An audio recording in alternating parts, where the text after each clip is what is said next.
Hi, Taurus. This is your reading for the week of October 20th, or when you hear it and it resonates. Might be Taurus, Sun, Moon, Rising, or just a lot of Taurus in your charts.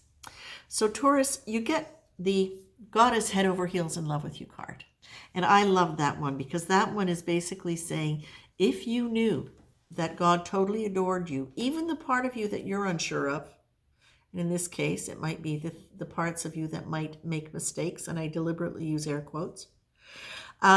If you knew that God was head over heels with all of you, in love with all of you, accepted, and just thought every part of you was perfect, how would that change your relationship to God? But how would it also change your relationship to yourself? What you're being asked to look at are patterns that might be linked to your original sense of being separate from God.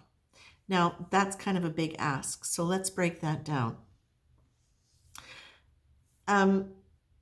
In polarity therapy, which was the main modality that I'm trained in, grief is considered to be one of the most powerful emotions because it resonates with the first loss, the first grief, which is separation from source when we incarnated into bodies. And of course, that's an illusion. We're never separated from source. We are an extension of source, so we're never separate from it. But it's the illusion that comes along with that when we come into physical form and forget the essence of who we are. Taurus, what I feel this is really telling you is that this is about you changing the patterns around grief and what grief means, and where grief and loss and sadness can be repositioned within your mind, within your psyche, in a way where you can absolutely move into that state of grace, where you are trusting that you are being guided by a benevolent hand to your greatest possible outcome, things that you might not even know are the best things for you. There is a real encouragement for you to look at any time in your life, or any pattern, any thematic pattern that you have around grief, around that sense of not just how the grief of that original grief, that sense of disconnection from God, however that might have played out in your life, but also a disconnection from yourself. Because if you have a disconnection from God, source, divine, if you don't believe that that exists, if you don't believe that you are connected, that you are an expression of that, then what are you connecting to inside? Are you able to connect to anything deeper? And this, I feel, is where you're moving, Taurus, is into a much deeper, more profound connection where you're willing to trust instead of having to have evidence, where you are willing to start understanding your feelings.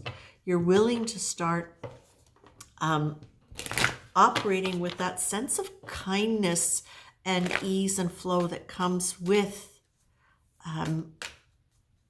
understanding that you don't always have to be right about everything, that it's okay for you to have doubts, and that it's trying new things is doing new things.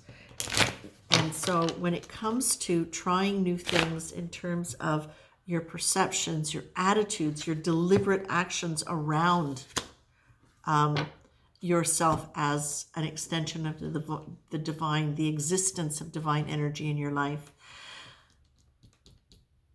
you're being told here, use one of your great strengths, which is your ability to create structures.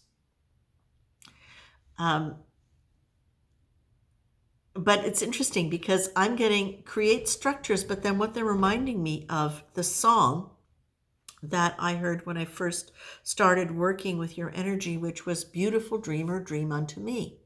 And that for me is, Taurus, get out of the patterns, get out of the thinking that is so logical and so linear that sometimes you forget to embrace the mystical, you forget to embrace the magical, you forget to relate to other dimensions as realities that you're interacting with. So what I would really say at this point, Taurus, is that while they would like you to create a structure, notice where the structures you have created around your beliefs or based on the beliefs that you have about yourself, who you are, what your essence is, where your power lies.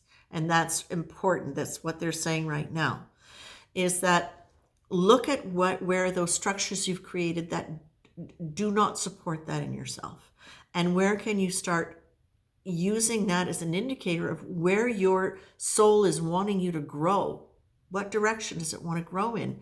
So I'll use a simple example in my life, which is I'm not been structured when it comes to physical exercise. And that I can see where that goes back to a lot of things in childhood for me. And now when I look at that, I go, what I'm getting all sorts of physical restrictions because of not having maintained my joints. Now, what does that tell me? Well, look at this. It's absolutely beautiful. I don't like the idea that I have to work with my joints, but it's led me to take responsibility for physiotherapy, maintenance of regular walks, regular massages, these different things that now are causing me to really start to understand why and what the patterns were around that in my childhood. And where that attitude has not just restricted me there, but where it's played out in other aspects of my life. So this is you being able to, step one, notice where you're feeling tight. And again, it might be through a physical situation. It might be around money. It might be around relationship. Where are you feeling compressed, like it's agitating you or it's limiting you in some really tangible way? What does that get to tell you?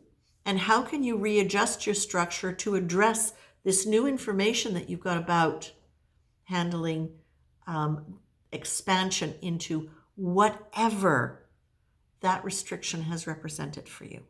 I hope that's clear. Now, the other thing I want to say, Taurus, is this. Beautiful dreamer, dream, wake unto me.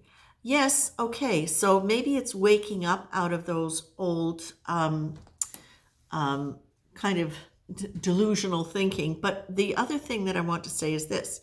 Taurus, if you can let yourself wander off in your mind to fantastical places, if you can allow yourself to read, listen to, watch, anything that allows you to just kind of wander in your mind without having it to be logical, sequential thoughts, where you don't have to be analyzing, and not even in a nervous way, but just where you don't have to be planning the next step all the time. That is so wonderful for you, to be able to actually just be in the moment, experiencing the moment without anticipating how you're going to manage your life for the next 15 years. Okay? This is, and part of the reason that you get to be able to let go of that is because of leaning into grace, because of starting to experience yourself as an expression of the divine, addressing that first grief, which is the separation from source or the illusion thereof. Now, the other thing, Taurus, is this involves you. This is great. You get the on vacation card. And what that card represents to me is, what if you look at everything in your life now with fresh eyes? What if you don't look at it based on what you saw yesterday, what your past experience was? What if you just wake up in your house and you go, it's a new day. Everything about this day gets to be new. I get to look at it as though I've never seen it before. How does that make my coffee maker look to me when I look at it and I make my coffee? Well, all of a sudden now I'm in the experience of it because I'm prepared to see it differently. And I'm noticing that, okay, that bottom really needs to be cleaned. And I'm noticing my coffee supplies differently. And just the smell of it, the experience of it. If I were on vacation and this were an Airbnb, how would I be feeling? What would I do once I had my coffee? So just allowing yourself to have a different perspective in anything is a great way to start getting your imagination going and open you up beyond that linear kind of thinking that you have a tendency to do, because that is the way you're structured to think. Okay, that it comes with your elemental energy. Now, the other thing, there's one more thing I believe they want to say here.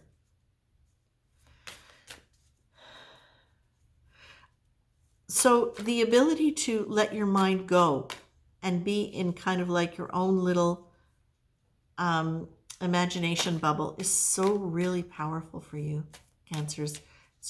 Taurus, it's really, really powerful for you to be able to do that. So sometimes you can do that with going into nature. Sometimes you can do that. Everybody's going to have a different tuning fork that gets that cool kind of for you. And for some people, not that I'm suggesting it, but for some people, it's a glass of wine, like a glass, not a bottle. For some people, it's other gentle mood alterants. For some people, it's sugar. For some people, it's a good cup of tea. It can be a whole bunch of different things. So you're just being encouraged to get in, and sometimes it's like watching a movie. There are certain movies that will do that for us, adventure movies, fantasy movies. It just allows you to be absorbed into other feelings and thoughts that are not yours. And it gets you out of that, what can be that kind of almost rigid way of thinking. Now, I say rigid way of thinking, not as in you can't change your way of thoughts, and I'm not calling you stubborn. But what I am saying is that you can get into patterns of thought that may serve you very, very well. But now what Spirit is saying, can you expand your patterns of thought beyond what is familiar so that you can start having the experience of opening to greater possibilities in your life, which has been a theme for you over the last several readings, I feel. So I'm not sure what I'm going to call this one, but there you go, Taurus. That's it for you, my dears.